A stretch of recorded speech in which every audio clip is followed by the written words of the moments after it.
علامہ اقبال خو ځکه فرمائی کنه اللہ سے کرے دور تو تعلیم بھی فتنہ، اولاد بھی، املاک بھی، جاگیر بھی فتنہ، نہ حق کے لیے اٹھے تو شمشیر بھی فتنہ، شمشیر کیا نعرے تکبیر بھی فتنہ.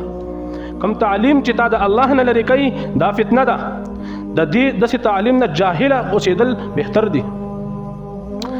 داسې تعلیم نه زما محترمو څه فایده ده چې یو جینۍ، یو نامحرمه جینۍ، یو بالغه عاقله جینۍ شریعت وایي چې نامحرم سره به حج لم نه ځي.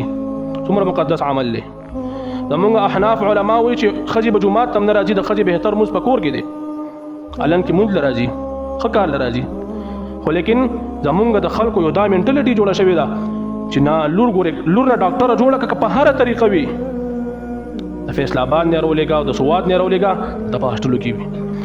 اکبر الآبادی وایي یوں قتل پہ بچوں کے وہ بدنام نہ ہوتا. اکبر الآبادی وایي وی فرعون اسی د ماشومانو په قتل باندې بدنام شو، افسوس کې فرعون کو کالج کې نه سوجي. که فرعون ته د کالج پته وي کنه ماشومان به نه قتلولې، دغه ماشومان به راډیول په کالجونو کې سکرونو کې بیا چول او بیا به دغه د مور او پلار د پاره د معاشري د پاره زهر قاتل جوړول. او دا خبره زه نه کوم یا دا د دې سده یو مولا نه کوي، دا د تیر سده او لوی شاعر اکبر الآبادی هغه کوي، زه نه کوم دا خبره.